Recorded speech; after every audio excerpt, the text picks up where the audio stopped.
Hello everyone, welcome to another episode of Life with a Purpose. Today's episode, episode 4, is going to be about getting my license. Now I've just concentrated on this getting my license because it's a whole big story about how I was able to get it. So the first picture I have up is my very first car that I was able to get with the money that my parents had fought for me when I was a baby. And this one is the Datsun Skyline, which I bought in 1979 from the original place in Concord in Sydney.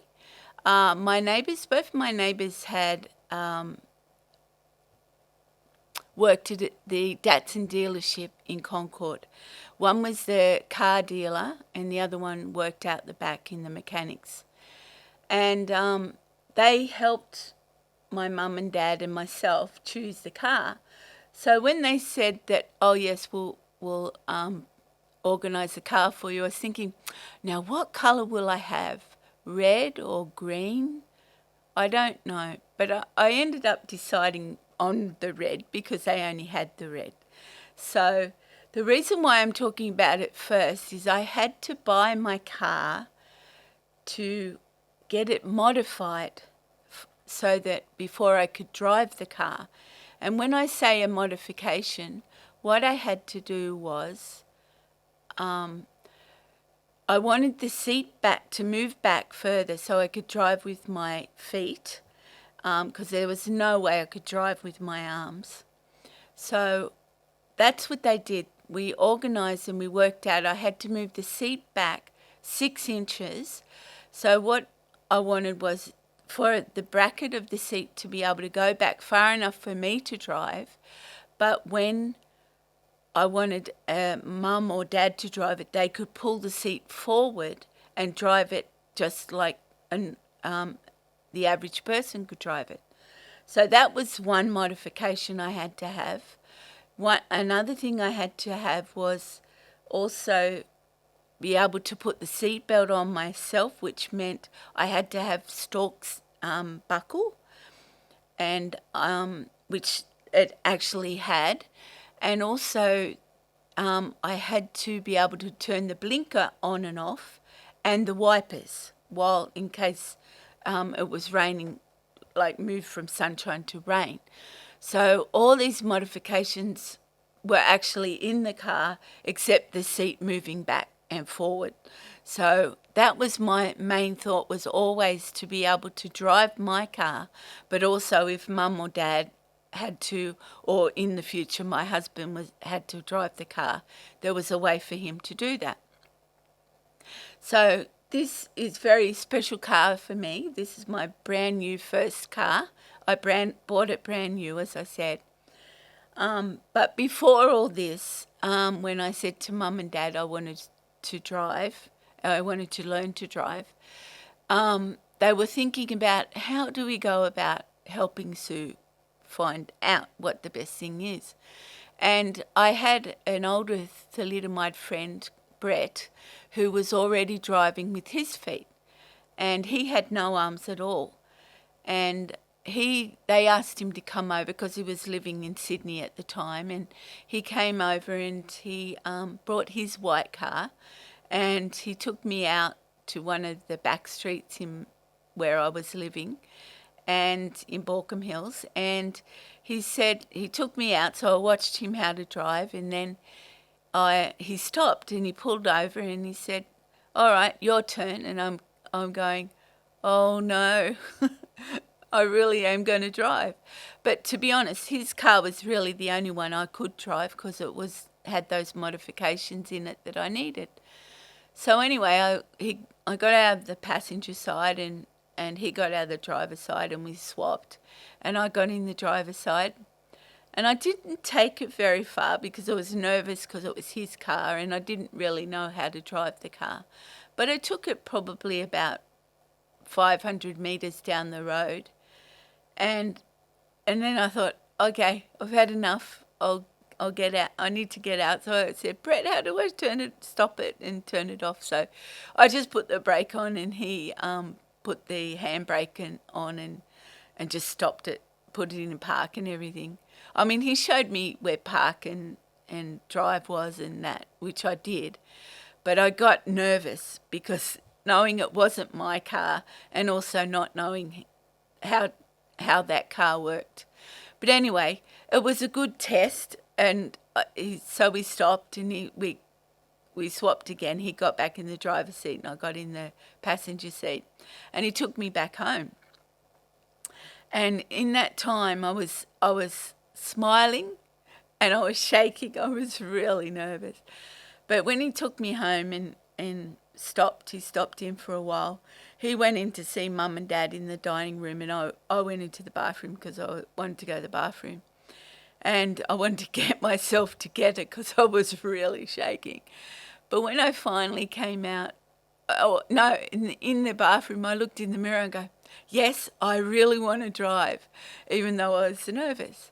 Anyway, so I came out, and Mum goes, how did you go? And I said, oh, okay, but I really want to drive, but I went okay.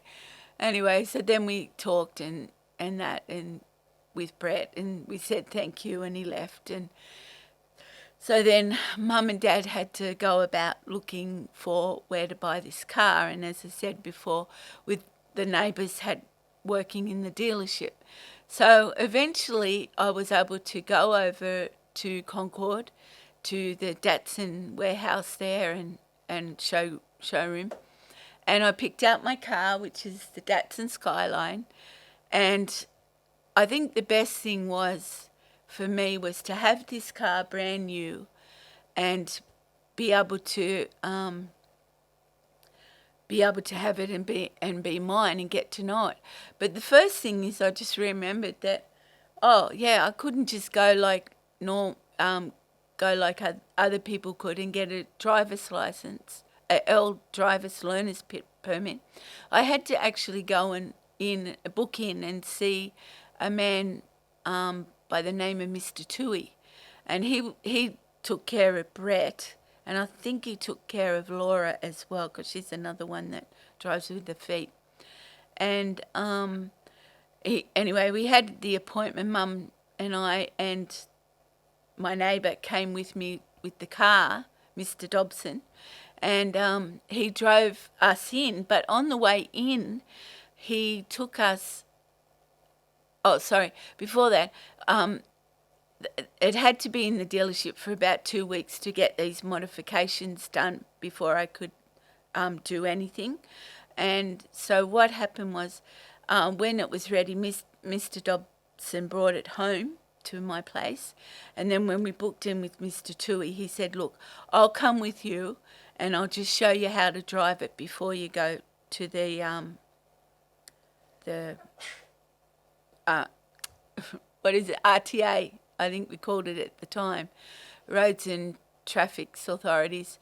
So that's what he did. He came with us, he drove the car, and we stopped at like a short street, a dead-end street, which led into a factory unit.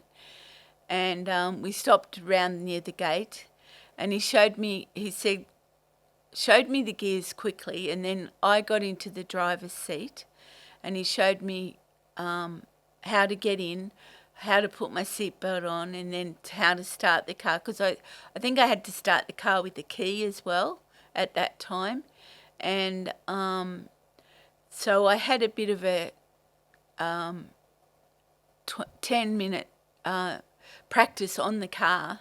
Sorry for umming and ahhing, I'm just thinking. And I had to be careful because it was also a V6, so it was quite powerful. And I had to test and see how heavy or how light to press the accelerator.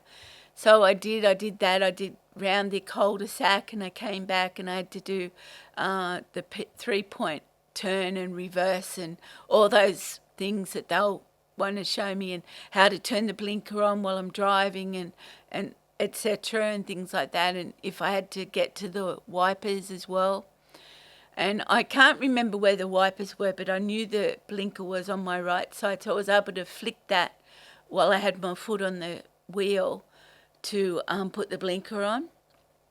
So anyway, we did all that, and then we got back out of the car, and it just so happens too, my red car's actually a two-door car, so the doors were quite long. So I think I sat in the back seat and Mum sat in the front, and Mr. Dobson sat in the driver's seat, and he took us over to the RTA at Revesby. And we met up with Mr. Toohey, and we had a conversation with him, and then I had to then go to my car in the compound and show him that I could open the door, put the seat belt on, turn the key on, and show him I could drive the car. So I remember doing that, but then I remember he saying, can you go up and over the weighbridge? They had a weighbridge there in the compound for oversized cars and trucks that they needed to do. So I said, oh yeah, sure. So I go in, I go up, and I'm on my way down, and I needed to do a sharp right on the right-hand side as I came down the ramp. And I forgot that the car was power steering. So I had turned it quite too far, and it was almost to the point I was going to hit a parked bus.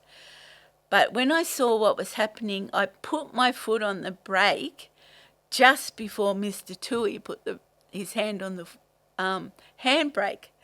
And I don't know who was more scared, him or me, but I think he was quite impressed. So then I finally manoeuvred and was able to go down and back to where the office was. And he was quite impressed. So he gave me the license, the L permit license, which was a piece of paper at the time, and he had the stipulations put on it. I had the stipulations of the stalk seat belts, a handbrake to my left that I could reach, and being able to get in and out of the car myself. So that was the first thing, and anyway, I was so excited just to get the L permit, which was a real blessing. But I think in my own way too, Mum was praying for me and I was praying, and the Lord was with me in that one, because a lot of things that I've done over the years, I know the Lord was always with me. So I was really blessed. So then I was, by the way, this all happened when I was 16 and 9 months, as we did back in the day. And I bought this car back in 1979. And it was a lovely car. I had it for about 10 years or maybe a little bit less. And then I'll tell you about what I did with it later. But so with getting it at 16 and 9 months, we were able to have our L's for 3 months. So we did all the practicing. I did all the driving as best I could. I would, if Mum had to go up the shop, I'd say, yeah, Mum, I'll take you. So poor Mum had to go everywhere. But when I had my choice of parent, I'd prefer my dad, because he was very, very good, very quiet. He didn't say very much while I was driving. But anyway, so when I took Mum up the street, she was a little bit nervous, but she was good about it. And, I was nervous too, because it was a new car and I was trying to get used to it. And I remember one time I was in the choir at the time as well, and I remember driving over towards Epping and to where our rehearsals were going to be, or I was going somewhere with Mum for the choir.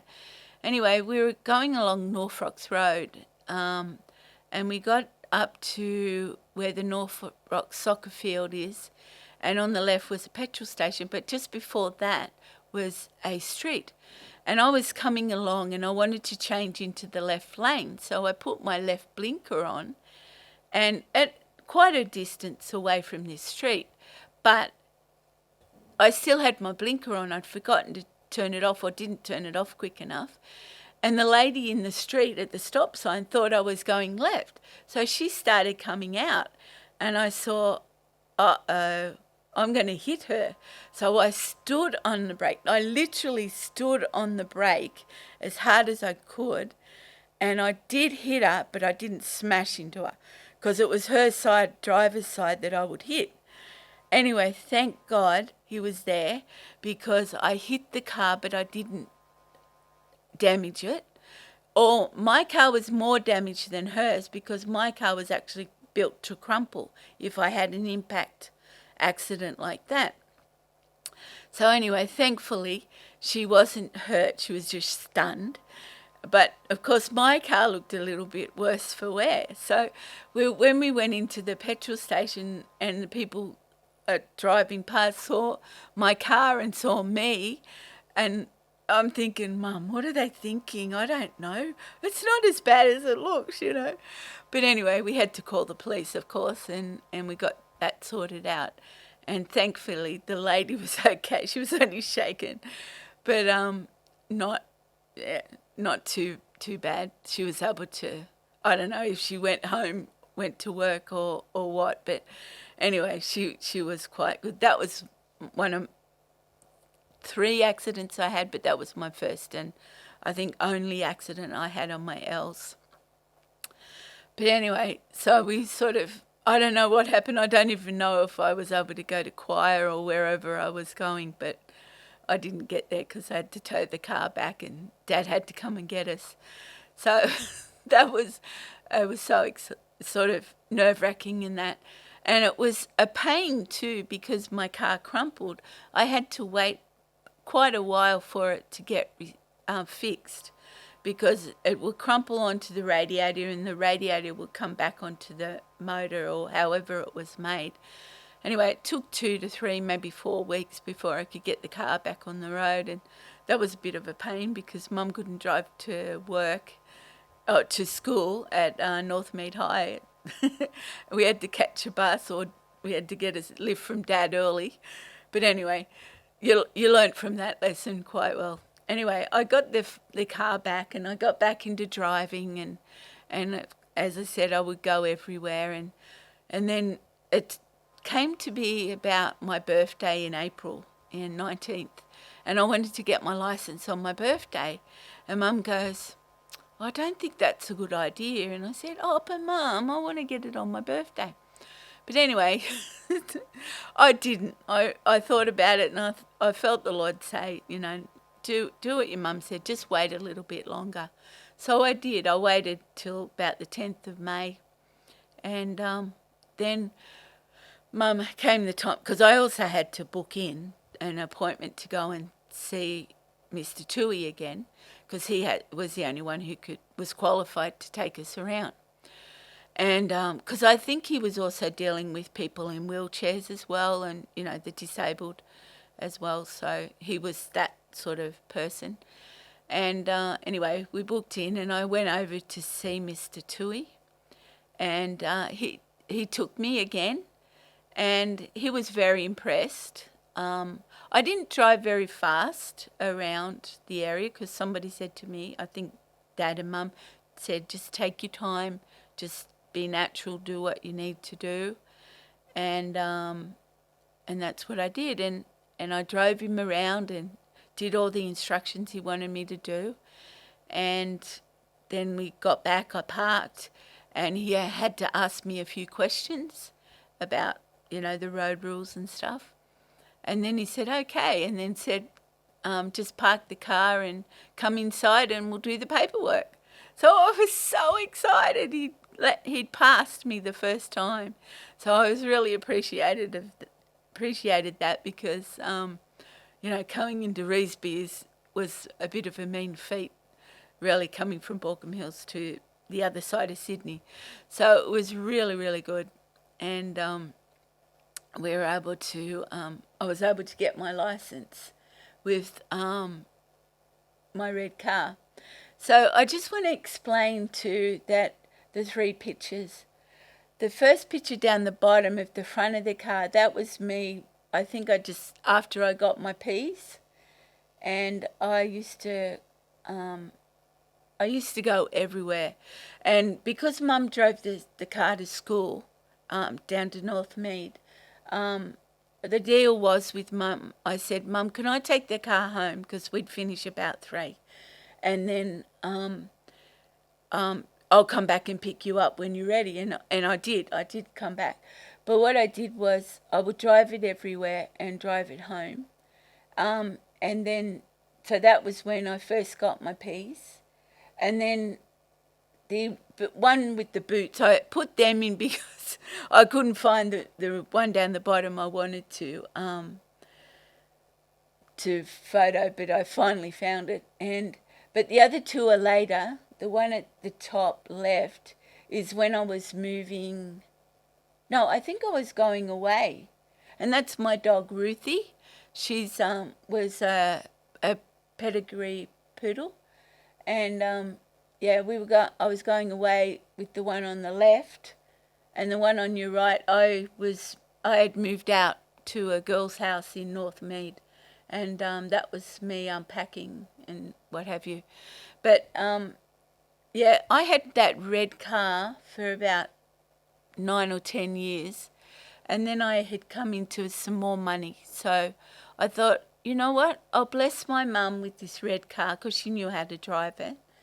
And then I bought a Mazda 626, they called it at the time. And it was a 4-door hatchback, or 5 doors, I don't know what you call it. But, I apologise, this is the only photos I could find of it. But that was, that's my son John when he was little. I think he was about 6 there. And that's just the back of my Mazda 626, just showing you the hatchback. And the other picture's the same. Sorry about the blurriness. It's the only one I could find. I knew there was another one somewhere, but I couldn't find it. I am so sorry.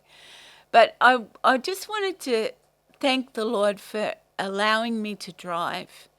I mean, I had some incidences. I'd take my girlfriends home from school and we'd just go for a joyride, or after I was able to go home by myself on the P plates, I would just go for a drive. I'd go home, dump my bag and get my licence and go. Oh, no, that was in my bag. I had to take it with me everywhere. And I would just go for a ride and drive around the back streets of where I lived in Borkham Hills, and just got to know my car better and better, and it just felt really, really good. So I blessed Mum with the red car, and I bought this Mazda car. And that was a good change because I bought that one brand new as well. And again, I had to organise them to move the seat back, but pretty much everything else that was in the car I had already had. There was the stalk seat belts and the blinkers and the wipers within reach, and I was able to do that. And as you can see in the Mazda, I have a back wiper. I think the Datsun had a back wiper as well. But this was a stronger car, and I loved my Mazda. I loved the Datsun as well, but it was a bit nerve-wracking because I'd have to make sure I didn't have an accident again so that I don't bang it up too much. But I did have another accident, and this is going to be a bit of an honesty time now. I was going out with a friend.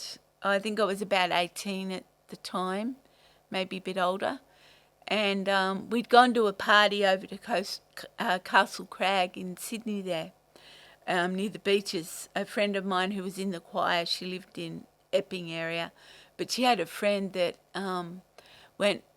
was going to this party, so I drove over with her, drove her over or whatever, and I had a few drinks, mainly vodka and Coke. No, not vodka, Bacardi and Coke. And it was a bit strong, but I was also tired. So anyway, we partied, although it was a boring party. I really wasn't a party person, but I went anyway just for the sake of it. And Castle Crag was a bit of a posh area, and I didn't know this area before, so I thought I'd try it out. Anyway, so my friend and I, we were finally ready to go. I think we left about midnight. And I drove her back to Epping. And I was on my way home from her place, so I came up Epping Road, up Epping Road towards Carlingford. And I was at the Carlingford lights there, and there's 2 right turn lanes. And I was on the outer lane because I was going to turn left further up on Pennant Hills Road. But anyway, I'm in there and I'm waiting, and the lights turn green, so I go and I turn around. And for some reason, I don't know whether I was just tired or I was a bit drunk as well. I wouldn't say I was drunk, I was just tipsy. I knew what I was doing, but I was a bit tipsy. I know that's an excuse. But anyway, I'm turning around and I didn't see this guy on my right-hand side in the right side of the turn lane. Anyway, I must have swerved to my right and I hit him. And I'm going, oh no, feels like I did a Dodgem car bang. I didn't bang him very hard, but, because we were going slow, which was good. But he wasn't happy. He came up to the door and he opens it and he goes, what are you doing? Are you drunk? And I look at him, I go, no. And you could smell, I'm sure he could smell the Bacardi and Coke on my breath. But anyway, he was not happy. Anyway, across the road on the other side was a tow truck driver, and he saw what had happened. So he actually came to my rescue. I believe that was the Lord. The Lord had him there to see this happening, and he came over and came back to my rescue, and he said, calm down, mate, calm down, we'll sort it out. Let me see what happened with the lady. Anyway, he asked me, am I all right? And I said, yes, I think so. And because I didn't get out of the car at this stage, I didn't get out of the car at all. But when the guy pulled my door open, he must have hit my driver's door, because as I said, it was only a 2-door Datsun, and it was quite big, long door, and so he opened it as much as he could. The man that it was angry, and then when the tow truck driver opened it, he said, oh, I think you can drive, do you think you can get home? Or I said, do you think I can drive home?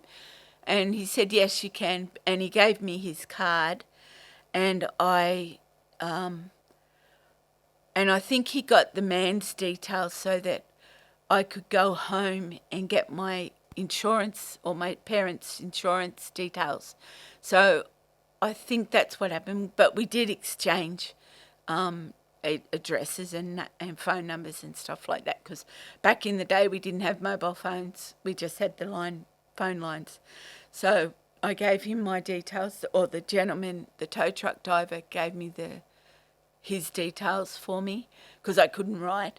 Anyway, he was happy with that, and we finished. I don't even think we called the police that time. And he let me drive home. I'm not sure, maybe the police were called. But anyway, they ended up letting me drive home. I didn't get charged, I don't think. No, I didn't get charged. And I was able to drive home, a bit shaken, but it was only the door that was damaged. So I managed to drive home, and I'd just gotten in the drive and put the car in park and foot brake and everything. And I look up and I see my dad was there, and he just opened the car because he opened the back door because he heard it. I had come home. So I go, oh no, what am I going to say? Anyway, so being a daughter, as you do with your dads, I sort of go, hi Dad, I think I've had a bit of an accident. Anyway, by the time I get to the top of the stairs, I just put my head on his chest, and he puts his arm around me, and then he says, all right, well, let's just go to bed and we'll sort it out in the morning. And I was so grateful for my dad for that. I don't think Mum knew what had happened. She didn't know until the morning, so I was glad about that, because Mum was more nervous about me driving than Dad. But, or that Dad let on anyway. But yeah, it's a hard lesson to learn, but I learnt never to drink and drive at that time. And I thank God that He was there and looked after me, because I was on my own and a bit immature, so I didn't know what to do. But the Lord was there. So this Mazda that I bought, the next car, it was a bit stronger, and it was a beautiful car. And I actually drove it to death. My husband had to work out, because after we got engaged and we got married, we had it for 10, 11 years.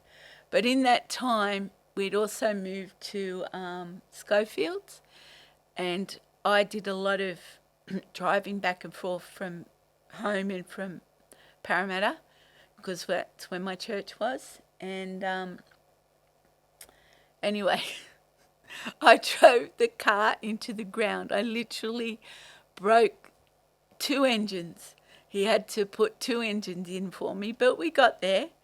We had some good friends that helped us out. But I loved that car. I loved all my cars I had because they were mine. And I was really blessed that the Lord blessed me with this beautiful car, the Mazda. And so as you can see, I had my son John by this time.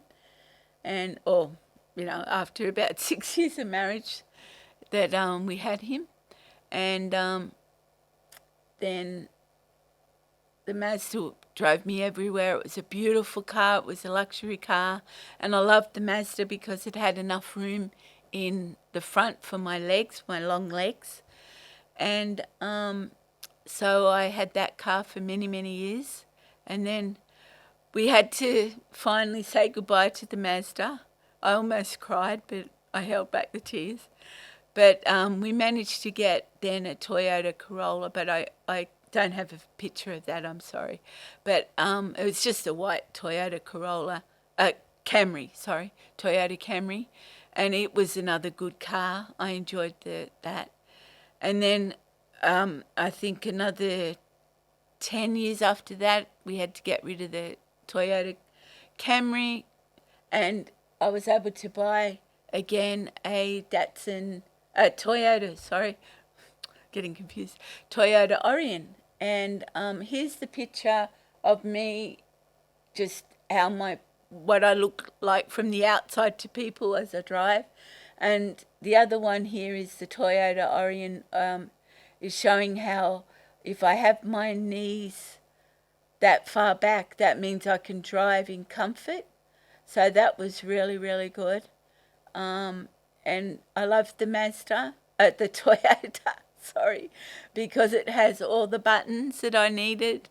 The boot, I could pull a lever at the front with the boot, and as the years progressed, the cars got better. So I just want to thank the Lord that I was able to get blessed with a lot of beautiful cars and top of the range cars. This was actually a demo model, so it was a couple of years old when we bought it, but I didn't care. It was still useful for me to drive, and it had all the buttons that I needed. And of course I drove that into the ground as well, but I didn't have to get engines put into it, but because I was able to take care of my cars a lot better. But it was a real blessing to be able to drive and to have that freedom to drive, and I still do by the grace of God. And then I've just finished with the Toyota Orion, and I now have a Mazda CX-9. And again, it was 2 years old, but I was able to get one that could, I had a push button to start. Oh, sorry, going back to the Toyota first, Going back to the Toyota Orion, I loved that because we had the foot brake instead of the main brake in the middle console. I had a foot brake that I could brake for the car, and I loved that. That's why we got the Toyota Orion. So when we had to give up the Toyota Orion, we went looking for another car, and we found the Mazda CX-9, and it was really brilliant as well. It had all the buttons or all the bells and whistles that I was looking for. which was, the push button start, the buttons to open the boot at the back. And it was a bigger car. It was more comfortable for myself and my mother, who I was taking around in. She become quite elderly now. And I loved that Mazda. And that's the one I drive today. And I now, I think that's about all I can say, because the first part was really the important part. But I actually have a little video demo of how I drive my car. So here we go.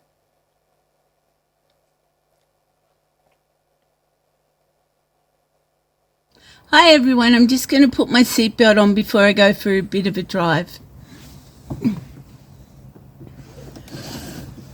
As you can see, it's a bit difficult for me to get it on, but I get there eventually.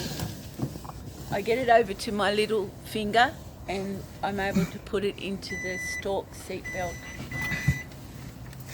which you can sort of see. And that's the first thing I've got to do.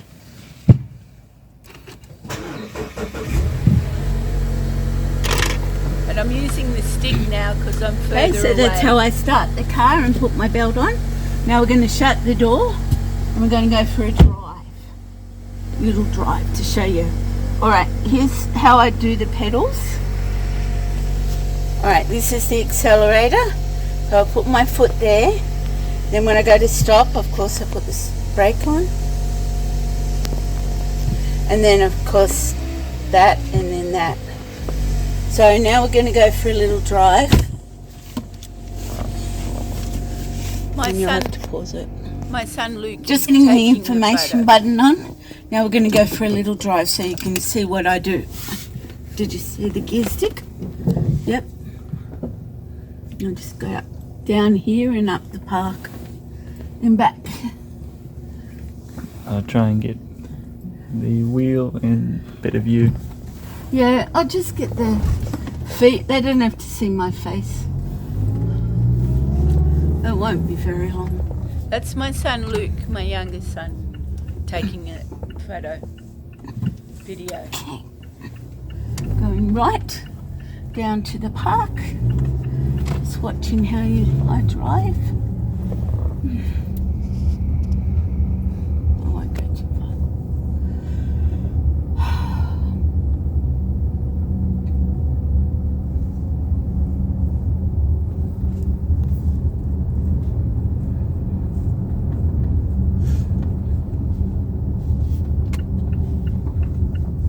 See how I move my toe to get the blinker?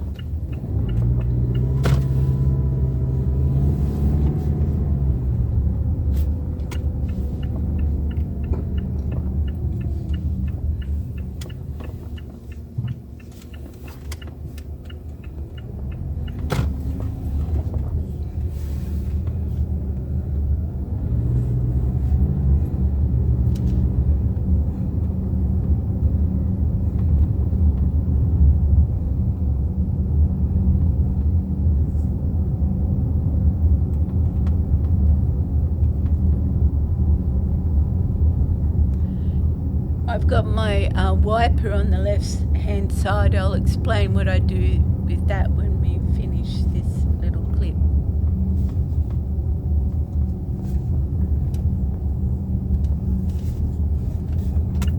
Now I'm just going to go round the corner and I'll be just about home. Won't be long.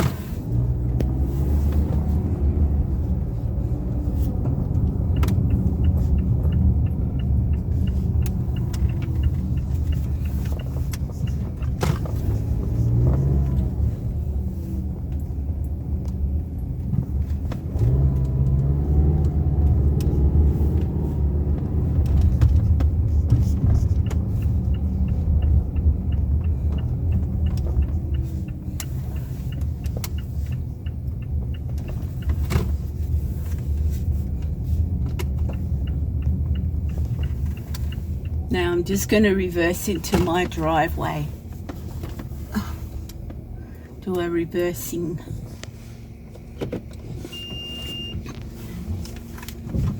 It's much easier now. I can have the reversing camera, which I really wanted for a long time, and I'm used to doing that now, so it's really awesome. So I've got my reversing camera and my rear vision mirror and side mirrors. So that's how I drive with my feet. Thank you, everyone. Thank you. Thank you. You can see the flies and everything as well. But anyway, yeah, so with, I know you were saying that, I was saying that I had to have the wipers, be able to reach the wipers. Well, in my Mazda, the wipers are actually on the other side. I think the other cars, some were on the left side of the steering column, but I was able to work out a way of doing it. I'd either put it on intermittent, or if I knew it was raining, I'd put it full on at the beginning. And sometimes I go out of the rain and my wipers are still going while it's sunshine, but I can't unless I pull over to stop it. I couldn't do it. So I just wanted to share a little bit of my life and my ability of being able to drive a car. And being able to drive a car, again, gave me a little bit of life with a purpose that I could have. I had another freedom now that I hadn't had before, and I would drive everywhere I could. In fact, when I started working, I was going to a TAFE in St Leonard's, near North Sydney there. And I said to Mum, I'm going to drive in when I got my P plates on my red car. Anyway, she said, oh, okay, all right, whatever. So she let me do it. And I tell you what, I drove in for a week, but by the end of the week, I'd finished, I'd come home, because it was just so much peak hour traffic, because I had to be there at 8 o'clock, so everybody has to be everywhere at 8 o'clock. So it was quite busy and it was peak hour, and I managed to get there on time, but then I had to find parking in the street, and then I had to run from the car up to where I had to go to the TAFE. Anyway, by the end of the week, I got home and I said, Mum, I'm not driving in anymore, I'm catching the train. So in a way, that ended up being much better because I could relax before I went to TAFE and then work. So I just want to thank the Lord for the privilege that I have of being who I am in Him and still being able to do everything. And again, please, if you want to leave a comment, let me know what you think of the episode. Feel free to leave one at the bottom, whether you watch me on YouTube or Rumble. Please feel free to let me know. And I'll put my email address in at the bottom if you want to contact me in any way, that's fine. So thank you everyone for watching episode 4 of Getting My License.